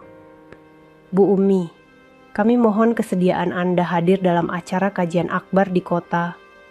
Bu Umi, bolehkah Anda memberikan sambutan pada peringatan Maulid Nabi di Masjid Raya? Bu Umi, kami ingin Anda memberi nasihat kepada para santri putri kami. Awalnya, Umi menolak dengan halus. Saya bukan siapa-siapa.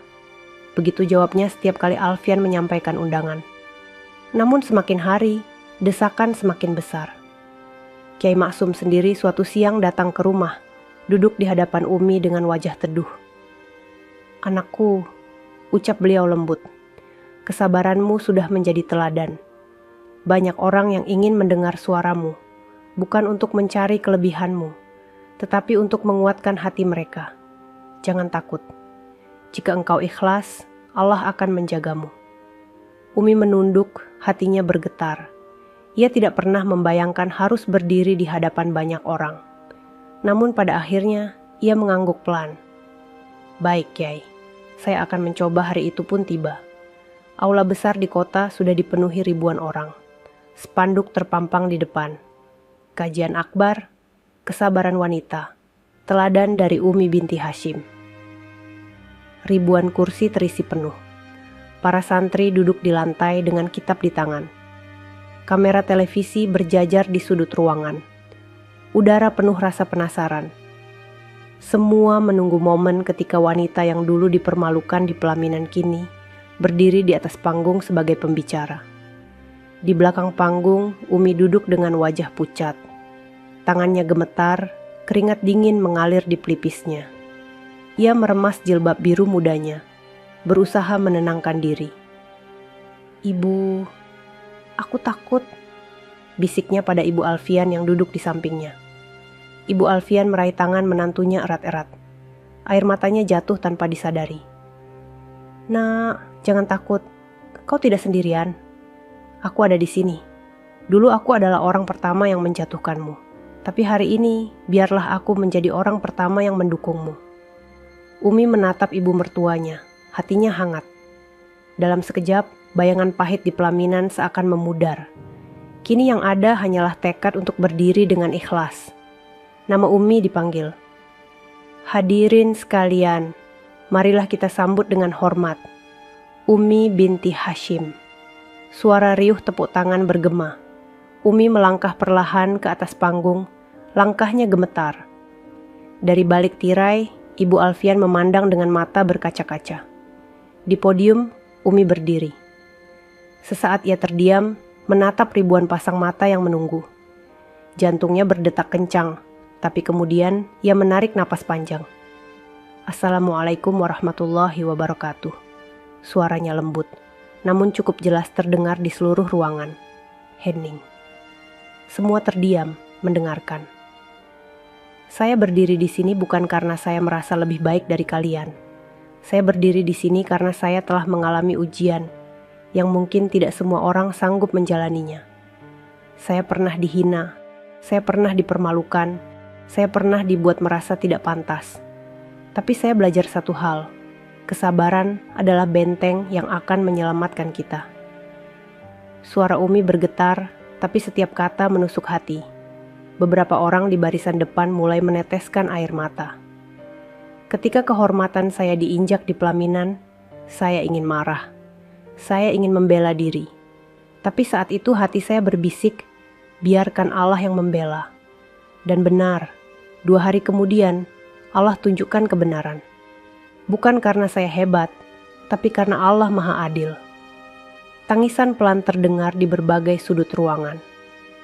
Saudara-saudaraku, janganlah kita menilai manusia dari harta, dari pakaian, atau dari dunia yang tampak. Karena di mata Allah, yang paling mulia adalah yang paling bertakwa. Kita bisa miskin, kita bisa tidak berpendidikan tinggi, tapi jika hati kita bersih, Allah akan meninggikan derajat kita. Umi berhenti sejenak.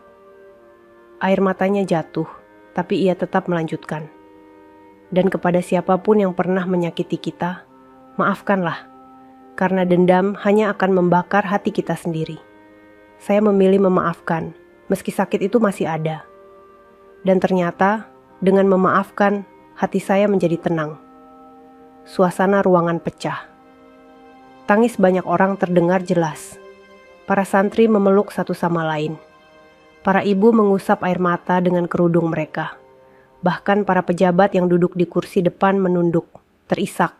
Umi menutup pidatonya dengan kalimat, "Semoga Allah menjadikan kita hamba-hamba yang sabar, yang mampu menahan amarah, dan yang selalu percaya bahwa kebenaran akan menang pada waktunya. Wassalamualaikum warahmatullahi wabarakatuh." Tepuk tangan bergemuruh mengguncang ruangan. Di balik panggung, Ibu Alfian menangis tersedu-sedu. Ia menutupi wajahnya dengan kedua tangan. Dalam hati ia berbisik, "Ya Allah, inilah menantuku. Wanita yang dulu aku hina, kini justru menjadi cermin untukku. Betapa kecilnya diriku dibandingkan hatinya."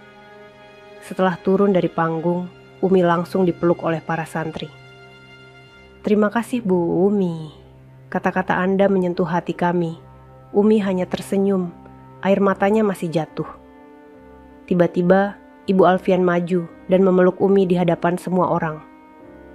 "Nak, mulai hari ini, aku tidak akan pernah lagi membiarkan siapapun menyakitimu. Kau bukan hanya menantuku, kau adalah anakku." Ruangan kembali gemuruh. Kamera televisi menangkap momen itu. Bagi banyak orang, itu adalah pemandangan yang luar biasa. Seorang mertua yang dulu angkuh kini menundukkan hati sepenuhnya kepada menantunya. Malam itu, berita tentang pidato Umi tersebar ke seluruh negeri. Judul-judul media menulis, "Suara lembut yang membuat ribuan orang menangis." Dan bagi Umi, malam itu menjadi titik awal perjalanan baru. Ia bukan lagi hanya gadis pesantren miskin. Ia kini menjadi simbol kekuatan dan kesabaran, meski hatinya tetap sederhana, tetap ingin hidup seperti sebelumnya. Namun ia tahu, perjalanan belum selesai. Masih banyak ujian menunggu, masih banyak hati yang harus ia kuatkan. Dan di sampingnya, kini ada ibu mertua yang mulai berjalan bersama, bukan melawan. Beberapa minggu setelah pidato pertama Umi yang membuat ribuan orang menangis, berita tentang dirinya semakin tersebar luas.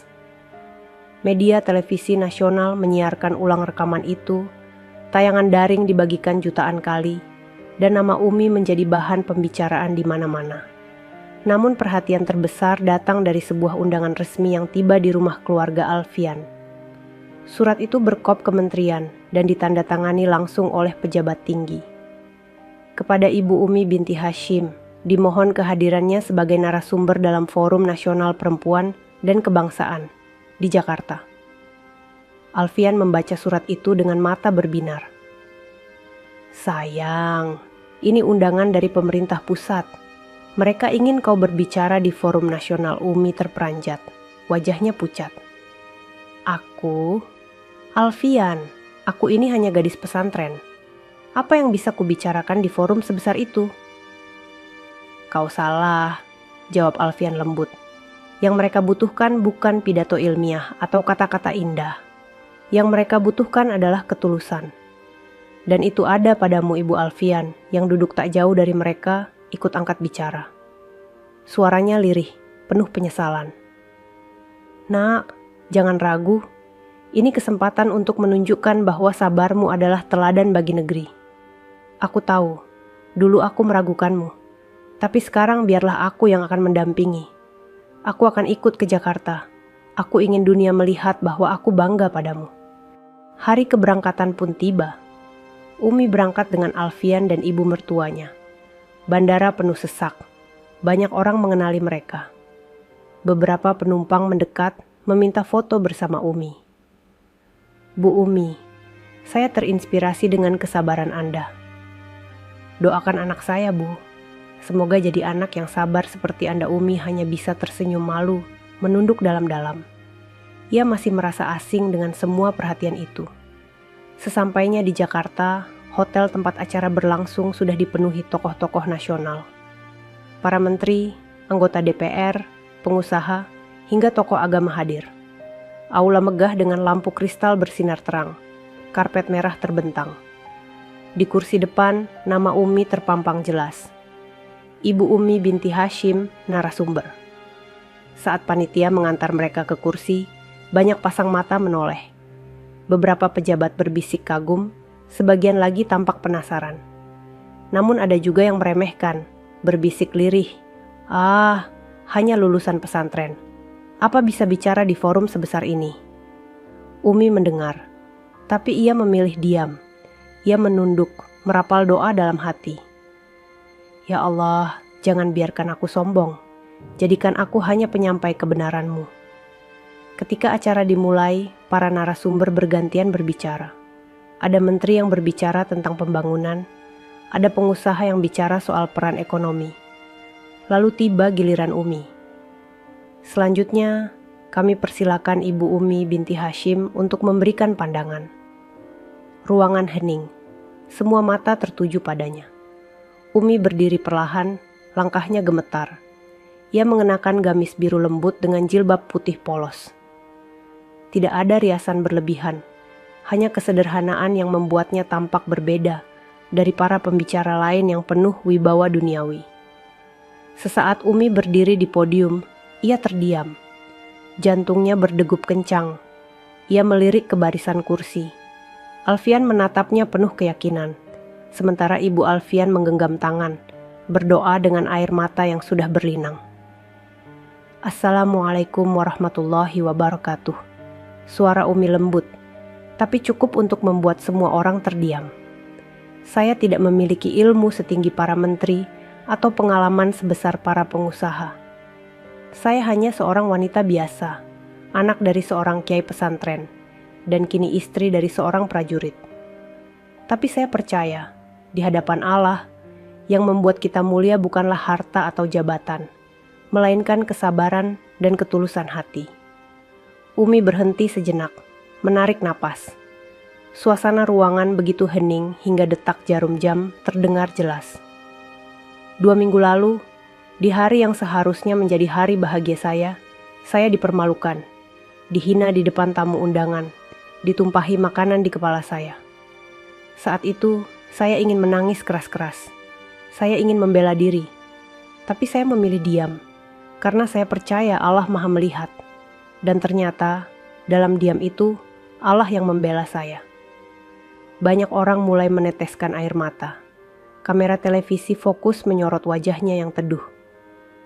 Bapak, Ibu, saudara-saudaraku semua, janganlah kita menilai seseorang dari penampilan luarnya. Jangan remehkan orang miskin, jangan rendahkan orang sederhana. Karena boleh jadi, justru dari kesederhanaan itulah Allah meninggikan derajat seseorang. Dan jangan pernah malu untuk meminta maaf jika salah. Karena meminta maaf bukan tanda lemah, melainkan tanda keberanian. Kata-katanya mengguncang hati semua yang hadir. Banyak pejabat menunduk, mengusap mata mereka. Para santri yang hadir di barisan belakang menitikkan air mata sambil mengucap doa. Umi menutup pidatonya. Semoga kita semua menjadi hamba Allah yang mampu menjaga hati, menahan amarah, dan merendahkan diri di hadapannya. Wassalamualaikum warahmatullahi wabarakatuh. Tepuk tangan bergemuruh, menggema di aula megah itu. Di barisan kursi, Ibu Alfian tak kuasa menahan tangis. Ia berdiri, berjalan ke arah podium, dan di hadapan ribuan orang serta kamera televisi, ia memeluk Umi erat-erat.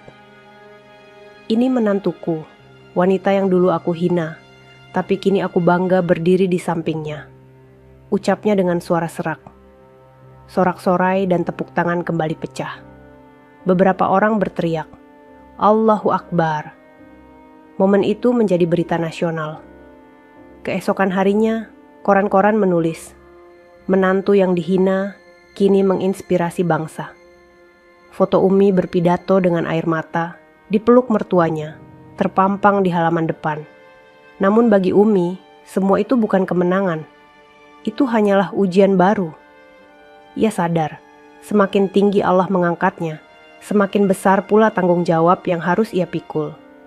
Dan bagi Ibu Alfian, momen itu adalah penebusan. Dunia kini melihat ia benar-benar berubah. Tapi di dalam hatinya, Ia tahu perjalanan panjang ini belum berakhir. Masih banyak yang harus ia lakukan untuk menebus kesalahan yang dulu ia perbuat. Malam itu, di kamar hotel sederhana tempat mereka menginap, Umi duduk di tepi ranjang sambil menatap jendela. "Alfian," katanya pelan. "Aku takut." "Takut apa, sayang?" tanya Alfian sambil meraih tangannya. "Takut semua ini membuatku lupa siapa aku sebenarnya. Aku hanya gadis pesantren, bukan tokoh besar. Aku takut dunia menganggapku sesuatu yang bukan aku." Alfian menatap dalam-dalam mata istrinya. "Umi, jangan takut. Justru karena kau tidak menganggap dirimu besar, maka Allah yang membesarkanmu.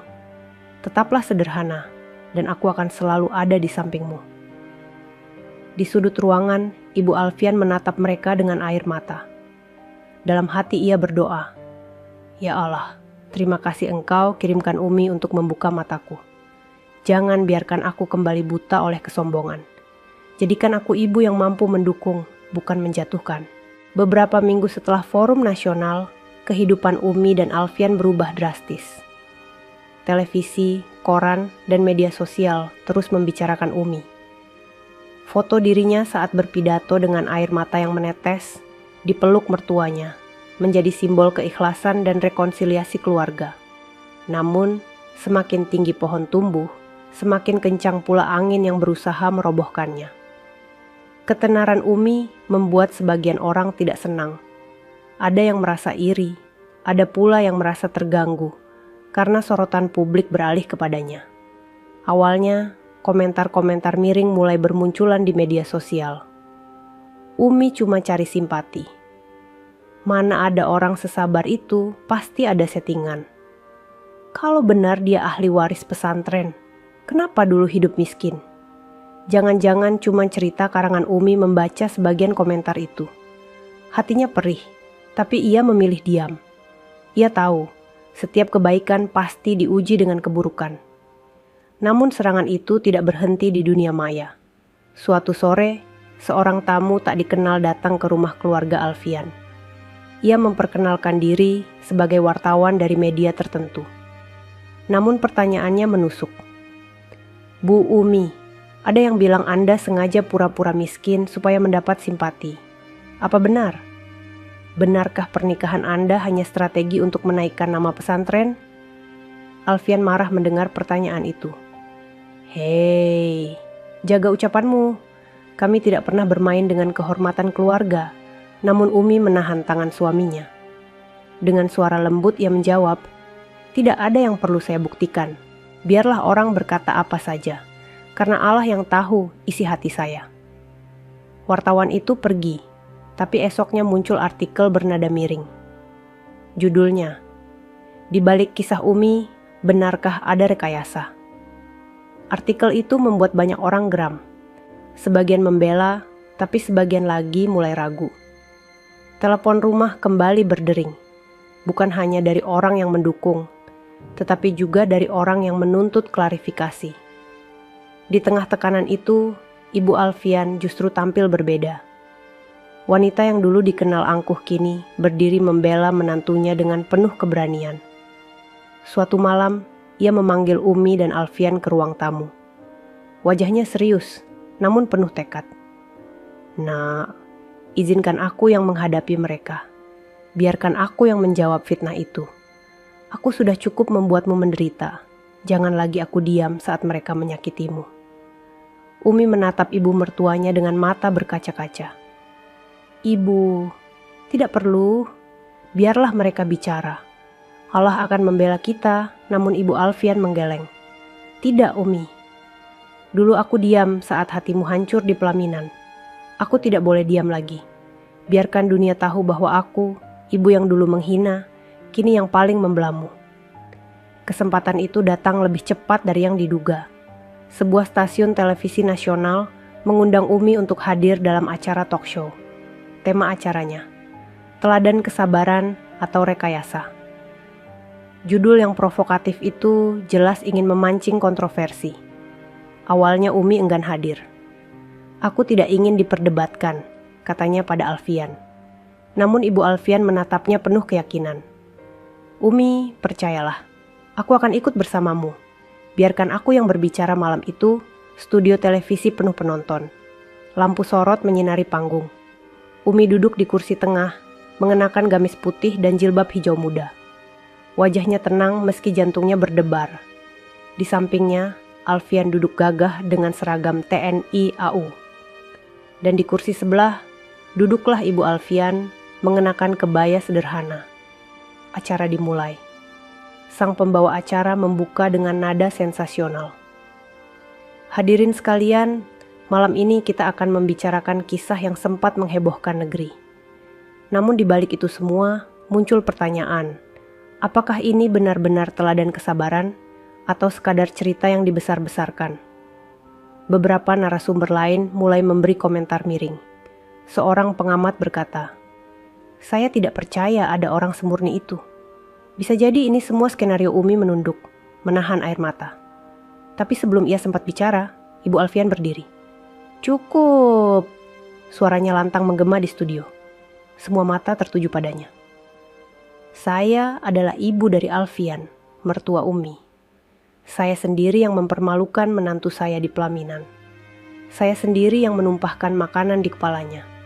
Dan saya bersaksi, tidak ada rekayasa sedikit pun. Semua itu nyata. Semua tamu menyaksikannya. Dan sayalah orang paling berdosa di ruangan itu." Studio terdiam. Kamera menyorot wajahnya yang basah oleh air mata.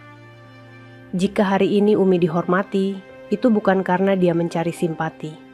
Itu karena Allah yang meninggikan derajatnya. Karena kesabarannya melawan kebencian saya.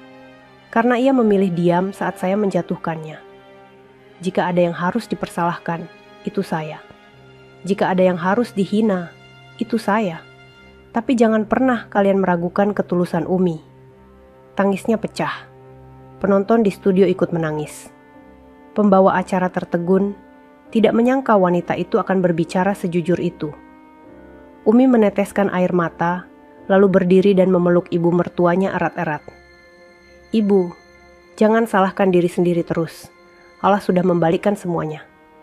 Kita harus melangkah bersama, tepuk tangan bergemuruh di studio. Suasana berubah haru. Segala tuduhan rekayasa terbantahkan malam itu. Keesokan harinya, media kembali menulis. Pengakuan mertua. Umi adalah teladan nyata, bukan rekayasa. Artikel itu membuat banyak orang kembali bersimpati. Mereka melihat bukti bahwa perubahan hati itu nyata. Ibu Alfian yang dulu sombong, kini rela menelanjangi dirinya sendiri di depan publik demi membela menantunya. Malamnya, di rumah, Umi mendekati ibu mertuanya yang masih duduk termenung. "Ibu, terima kasih sudah membelaku, tapi jangan terlalu menyalahkan diri sendiri. Aku yakin semua ini memang sudah takdir Allah untuk menguji kita." Ibu Alfian menggenggam tangannya erat. "Nak, kalau bukan karena kesabaranmu, aku mungkin masih tenggelam dalam kesombongan. Kau bukan hanya menantuku, kau guruku. Kau mengajariku arti rendah hati." Umi terisak, memeluk ibu mertuanya. Alfian yang menyaksikan itu dari jauh tersenyum haru. Ia tahu, keluarganya kini benar-benar berubah. Namun ia juga sadar, perjalanan masih panjang. Dunia tidak akan berhenti menguji. Dan Umi dengan kesederhanaannya harus siap menghadapi gelombang berikutnya. Sejak acara talk show itu, nama Umi semakin dikenal. Televisi nasional menjadikannya bintang tamu istimewa. Majalah agama menaruh wajahnya di sampul depan. Bahkan beberapa tokoh politik mulai meliriknya. Di rumah, surat undangan datang bertubi-tubi. Bukan lagi sekadar undangan acara keagamaan, melainkan juga undangan dari partai politik, yayasan besar, hingga perusahaan yang ingin menjadikannya ikon kampanye sosial. Alfian membaca beberapa surat dengan wajah khawatir. "Sayang, lihat ini. Mereka ingin menjadikanmu duta sebuah program politik." Ada juga yang menawarkan kontrak iklan dengan bayaran miliaran rupiah. Umi menggeleng cepat. "Alfian, aku tidak mau. Aku bukan untuk itu. Aku hanya ingin menjadi istrimu dan mengajar anak-anak mengaji." Namun godaan tidak berhenti. Suatu sore, sebuah mobil mewah berhenti di depan rumah. Dari dalamnya turun seorang pengusaha terkenal, didampingi stafnya. Dengan ramah ia menyapa Umi. "Bu Umi, kami kagum dengan kisah Anda. Kami ingin bekerja sama. Jika Anda mau, kami akan memberikan rumah megah dan fasilitas apa saja. Anda hanya perlu menjadi wajah kampanye sosial." Kami Umi menunduk, hatinya gelisah. Ia menoleh pada Alfian. Sang suami mengangguk memberi isyarat agar ia menjawab sesuai hati nuraninya. "Maaf Pak," kata Umi lembut. "Saya tidak bisa. Saya tidak ingin dikenal karena wajah saya di baliho atau iklan. Saya ingin dikenal hanya karena kesabaran dan ketulusan saya kepada Allah." Pengusaha itu terdiam, lalu pamit dengan wajah kikuk. Meski begitu, berita penolakan itu justru menyebar dan membuat banyak orang semakin kagum. Masya Allah, wanita ini benar-benar tidak tergoda dunia. Namun, di balik kekaguman itu, ada juga yang mulai kesal. Beberapa pihak yang merasa kepentingannya gagal, mulai melancarkan gosip baru. Umi menolak karena pura-pura sederhana. Jangan-jangan ia sudah kaya diam-diam. Tidak mungkin seseorang bisa menolak uang miliaran, kalau bukan karena punya cadangan kekayaan lain. Umi mendengar gosip itu dari tetangga. Wajahnya sendu, tapi ia tersenyum. Biarlah mereka bicara. Aku hanya ingin Allah ridha. Di tengah semua itu, Ibu Alfian berperan penting. Ia berdiri di sisi menantunya, menepis semua komentar buruk. Dalam sebuah acara keluarga besar, ketika ada kerabat yang sinis berkata, "Umi terlalu sok suci, menolak uang miliaran." Ibu Alfian langsung menegakkan kepala. "Kalau kalian mengenalnya seperti aku mengenalnya, kalian akan tahu bahwa Umi bukan sok suci. Dia memang benar-benar suci hatinya. Aku yang dulu buta menilainya. Jangan ulangi kesalahanku." Suasana terdiam. Kerabat yang sinis itu menutup mulut, sementara yang lain menatap Ibu Alfian dengan kagum. Malam itu, saat mereka kembali ke rumah, Umi mendekati ibu mertuanya. "Terima kasih, Ibu. Saya tidak tahu bagaimana jadinya kalau Ibu tidak membelaku." Ibu Alfian menggenggam tangannya erat. "Nak, dulu aku menghancurkanmu di depan banyak orang. Kini biarkan aku menjadi tamengmu di depan banyak orang." Umi menangis haru. Ia sadar, kesabaran bukan hanya membuat dirinya dihormati, tetapi juga meluluhkan hati mertuanya yang dulu keras. Hari berganti, undangan terus berdatangan. Namun Umi tetap memilih jalannya. Mengajar anak-anak di serambi rumah, menemani Alfian, dan hidup sederhana. Ia tahu, inilah ujian sejati. Bukan hanya ketika dihina, tapi juga ketika ditinggikan. Meski Umi selalu menolak tawaran popularitas, namanya tetap saja semakin dikenal. Kisahnya terus disebarkan orang, dari desa kecil hingga ke ruang-ruang perkantoran di kota. Namun semakin banyak yang mengagumi, semakin ada pula yang merasa iri. Rasa iri itu tidak datang dari orang jauh, melainkan dari orang-orang dekat. Salah satunya adalah sepupu Alfian, seorang wanita bernama Ratih. Sejak kecil, Ratih selalu merasa dirinya istimewa. Ia terbiasa hidup mewah, mengenakan pakaian mahal, dan bangga karena keluarganya terpandang. Namun sejak Umi masuk ke keluarga besar, perhatian banyak orang beralih. Dalam setiap pertemuan keluarga, orang-orang lebih banyak membicarakan Umi. Masya Allah, Umi begitu sabar. Kau lihat pidatonya di televisi? Menyentuh sekali Umi memang pantas jadi panutan. Ratih yang mendengar semua itu merasa panas hati. Baginya, Umi hanyalah gadis pesantren miskin yang dulu dihina habis-habisan. Bagaimana mungkin kini semua orang memujinya? Suatu siang, saat acara keluarga besar digelar, Ratih duduk dengan wajah cemberut. Ketika Umi datang, banyak orang langsung berdiri menyalaminya. Bahkan anak-anak kecil berebut untuk mencium tangannya. Ratih mendesis pelan. Hanya karena menangis di pelaminan, sekarang semua orang memuja-mujinya. Umi yang mendengar bisikan itu hanya tersenyum. Ia tahu, kata-kata seperti itu pasti akan muncul. Ia memilih diam, menunduk, dan tetap bersikap ramah. Namun Ratih tidak berhenti di situ. Ia mulai menyebarkan gosip di antara keluarga. Kalian tahu? Umi sebenarnya ingin terkenal. Dia pura-pura menolak uang miliaran, padahal diam-diam ia sudah kaya. Kalau tidak, bagaimana bisa ia tetap hidup tenang? Beberapa orang mulai termakan. Ada yang ragu, ada yang mulai bertanya-tanya. Malamnya, Umi duduk di beranda rumah bersama Alfian. Ia menceritakan gosip yang didengarnya. Alfian, aku tidak kuat mendengar keluarga sendiri berbicara begitu. Rasanya sakit. Alfian meraih tangannya. Sayang, biarkan mereka. Iri itu wajar. Tapi aku tahu siapa dirimu. Dunia pun tahu siapa dirimu. Jangan biarkan hatimu kotor karena ucapan mereka. Namun gosip itu semakin meluas. Bahkan ada kerabat yang berani menyindir langsung. Dalam sebuah pertemuan, seorang paman berkata, Umi, kalau benar kau rendah hati, buktikanlah dengan mundur dari sorotan. Jangan sering tampil di acara besar, suasana menjadi canggung. Semua mata tertuju pada Umi. Namun dengan tenang, ia menjawab, saya tidak pernah meminta untuk tampil. Mereka yang mengundang. Kalau saya menolak, saya dianggap sombong. Kalau saya menerima, saya dianggap mencari ketenaran. Jadi biarlah saya serahkan semuanya pada Allah. Saya hanya ingin ikhlas. Jawaban itu membuat ruangan hening. Beberapa orang menunduk malu, tapi Ratih semakin membenci. Melihat menantunya ditekan seperti itu, Ibu Alfian akhirnya angkat bicara. Ia berdiri, menatap kerabat-kerabatnya dengan sorot tajam. Cukup. Dulu aku sendiri pernah menghina Umi, dan aku sudah menyesal seumur hidup. Jangan ulangi kesalahanku. Umi tidak mencari ketenaran, justru ketulusan dialah yang membuatnya terkenal. Jika kalian iri, itu urusan hati kalian, bukan salah Umi. Suasana pecah. Semua orang terdiam.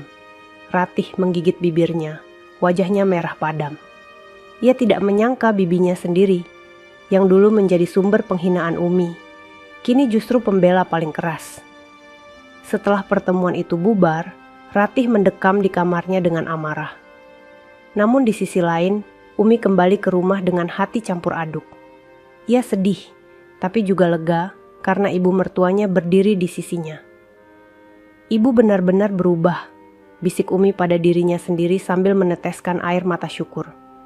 Namun ia juga tahu, ujian belum selesai. Kecemburuan orang dekat bisa lebih menyakitkan daripada hinaan orang asing. Dan ia harus bersiap menghadapi gelombang yang lebih besar lagi. Sejak pertemuan keluarga besar yang ricuh, gosip tentang Umi tidak lagi berhenti di lingkaran kerabat. Kata-kata sinis Ratih dan beberapa orang yang iri mulai merembes keluar. Tidak butuh waktu lama, berita miring tentang Umi beredar di media sosial. Apa benar Umi hanya mencari simpati? Jangan percaya dengan cerita kesabaran itu. Semua hanya dibuat-buat. Kalau benar dia sederhana, kenapa sekarang sering muncul di televisi? Komentar-komentar itu menyebar seperti api di musim kemarau. Beberapa akun anonim bahkan membuat tulisan panjang, menuduh Umi ingin mencari ketenaran lewat kesedihan. Awalnya Umi tidak memperdulikan. Ia memilih menghabiskan waktunya di rumah, mengajar anak-anak desa membaca Al-Quran, membersihkan rumah, dan mendampingi Alfian. Namun ketika beberapa santri kecil mulai menanyakan hal yang sama, hatinya goyah. Bu Umi, orang-orang bilang ibu pura-pura sabar. Apa benar? Tanya seorang anak polos. Umi menahan napas, dadanya sesak. Ia tersenyum, meski air matanya hampir jatuh. Nak, orang boleh bicara apa saja. Yang tahu isi hati kita hanya Allah. Kalau kita sabar, Allah yang akan membela kita. Malam itu, Umi duduk lama di serambi. Matanya menatap bulan, hatinya berdoa. Ya Allah, apakah aku sudah salah melangkah? Aku tidak ingin terkenal, aku hanya ingin tenang. Tapi mengapa ujian ini terus datang? Alfian mendekat, duduk di sampingnya. Ia meraih tangan istrinya. Sayang, jangan biarkan fitnah melemahkanmu. Ingat, dulu kau dihina di pelaminan, tapi Allah mengangkat derajatmu. Fitnah kali ini juga akan berbalik menjadi kebaikan. Aku yakin itu. Namun Alfian tahu, Umi sedang terluka. Ia bisa merasakan istrinya yang biasanya tegar kini lebih sering termenung. Di saat yang sama, Ibu Alfian ikut merasakan beratnya ujian itu. Suatu hari, ketika ia pergi ke pasar, beberapa orang wanita berbisik sambil meliriknya. "Itu ibunya Alfian kan?" "Iya, mertuanya Umi. Katanya sekarang sok suci, padahal dulu paling angkuh. Pantas anaknya terkenal, mertua pura-pura menyesal." Ibu Alfian menunduk, menahan air mata. Ia tahu, semua itu bagian dari konsekuensi. Namun ia tidak rela Umi kembali dipermalukan. Sore harinya, ia memanggil Umi. "Nak, jangan takut. Aku tahu fitnah itu berat, tapi aku akan berdiri di depanku kali ini. Jika ada yang menghina, biar aku yang menjawab." Umi menatap ibu mertuanya, matanya berkaca-kaca. "Ibu, jangan ikut terseret. Saya tidak ingin ibu menderita karena saya Ibu Alfian menggeleng." Suaranya tegas. "Justru aku yang harus berdiri. Aku sudah berhutang padamu. Dulu aku yang menjatuhkanmu, sekarang biarlah aku yang membelamu." Kesempatan itu datang lebih cepat dari yang disangka. Sebuah acara televisi kembali mengundang Umi, kali ini untuk menjawab isu fitnah yang beredar. Awalnya Umi enggan, tapi Ibu Alfian berkata, "Biarkan aku ikut." Biarkan dunia mendengar langsung dariku malam itu, studio televisi kembali penuh. Pembawa acara memulai dengan nada panas. "Malam ini kita akan membicarakan apakah Umi benar-benar teladan atau hanya pencitraan." Namun sebelum tuduhan demi tuduhan dilemparkan, Ibu Alfian berdiri. Dengan suara lantang ia berkata, "Saya saksi hidup. Saya yang menghina Umi di pelaminan. Saya yang menumpahkan makanan di kepalanya. Semua orang melihat. Tapi dia diam, dia sabar. Tidak ada rekayasa. Kalau kalian bilang ini pencitraan, maka tuduhlah aku bukan dia. Karena akulah yang bersalah studio Henning." Penonton terdiam. Kamera menyorot wajahnya yang penuh air mata. Umi ikut berdiri, menggenggam tangan ibu mertuanya. "Ibu, jangan salahkan diri sendiri terus. Fitnah akan selalu ada. Tugas kita hanya bersabar. Karena Allah akan menampakkan kebenaran, suasana berubah haru." Bahkan beberapa narasumber yang awalnya sinis ikut menunduk. Keesokan harinya, berita berbalik arah. Judul-judul media menulis, "Umi difitnah, ibu mertua jadi tameng." Foto keduanya yang saling berpegangan tangan tersebar luas, membuat banyak orang kembali kagum. Namun bagi Umi, semua itu bukan kemenangan. Ia sadar, dunia akan selalu bergemuruh dengan pujian dan fitnah. Yang terpenting baginya adalah tetap menjaga hati agar tidak goyah. Malam itu, ia kembali berdoa di sajadahnya. "Ya Allah, jangan biarkan aku tergoda oleh pujian. Jangan pula patah oleh fitnah. Jadikan aku hanya hamba-Mu yang bersabar."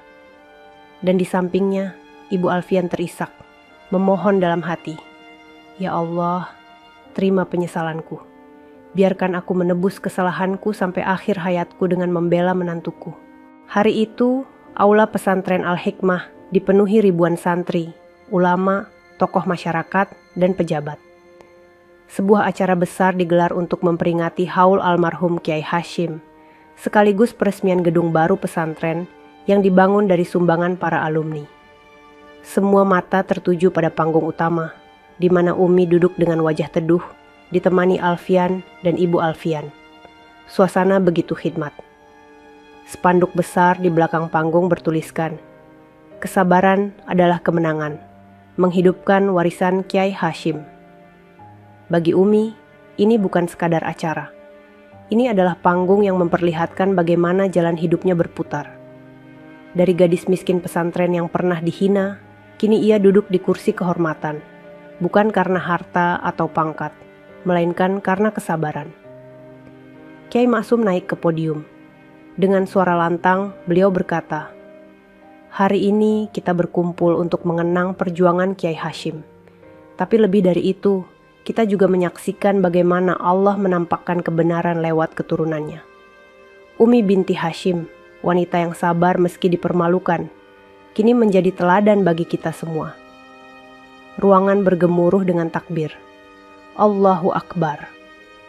Di barisan depan, Ibu Alfian menunduk, air matanya jatuh deras. Ia merasa tubuhnya gemetar, mengingat kembali malam pernikahan itu, saat tangannya tega menumpahkan makanan ke kepala menantunya sendiri. Kini ia duduk di samping Umi, justru menjadi orang yang paling bangga. Ketika tiba giliran Umi berbicara, ia berdiri dengan langkah mantap. Suaranya lembut, namun mampu membuat semua orang terdiam. Assalamualaikum warahmatullahi wabarakatuh. Malam ini saya berdiri di sini bukan karena saya pantas, tapi karena Allah yang menghendaki. Saya pernah dihina, saya pernah dipermalukan, tapi saya memilih sabar. Dan ternyata kesabaran itulah yang mengangkat saya. Semua ini bukan karena saya hebat, tapi karena Allah Maha Adil. Ia berhenti sejenak, menatap ribuan wajah di hadapannya. Pesan saya sederhana, jangan remehkan orang miskin, jangan anggap hina orang sederhana.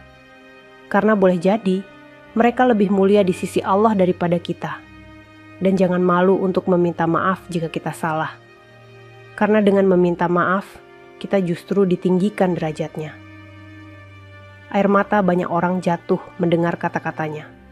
Para santri menunduk, para pejabat terisak. Bahkan sebagian kerabat keluarga Alfian, yang dulu ikut menghina, ikut menitikkan air mata. Tiba-tiba, Ibu Alfian berdiri. Suaranya bergetar, namun terdengar di seluruh aula. Aku ingin berkata sesuatu. Semua mata tertuju padanya. Dengan langkah pelan, ia maju ke depan panggung, berdiri di samping Umi. Saudara-saudaraku, aku adalah ibu yang dulu menghina menantuku sendiri. Aku yang membuatnya menangis di pelaminan. Aku yang mempermalukannya di hadapan semua orang. Dan aku menyesal seumur hidup, tangisnya pecah. Suara hadirin terdengar haru. Tapi lihatlah dia hari ini, lanjutnya sambil menunjuk Umi dengan tangan gemetar. Dialah menantuku, dialah anakku. Wanita yang aku hina justru mengajarkanku arti kesabaran, arti memaafkan. Aku bersaksi di hadapan kalian semua. Aku bangga padanya.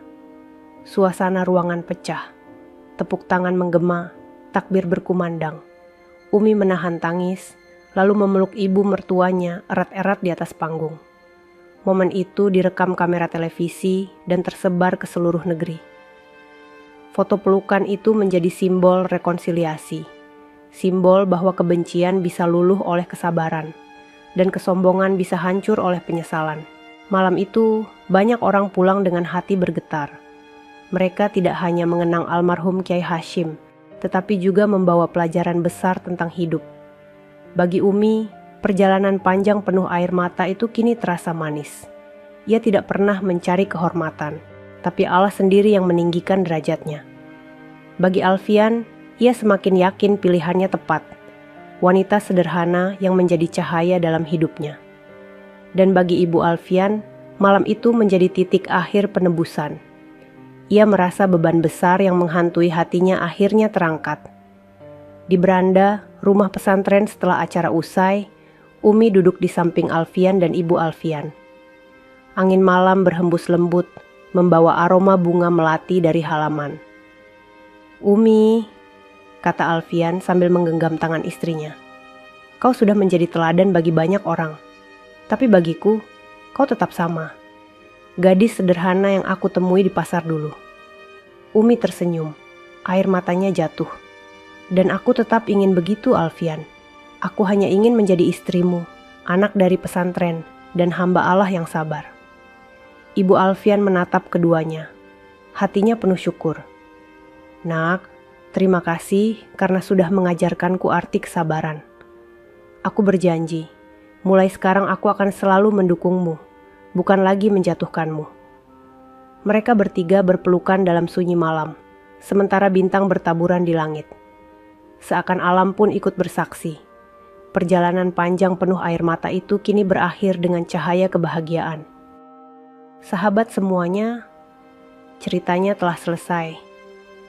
Terima kasih sudah menyimak cerita tadi hingga selesai. Semoga cerita tadi bisa memberikan banyak pelajaran kepada kita semua.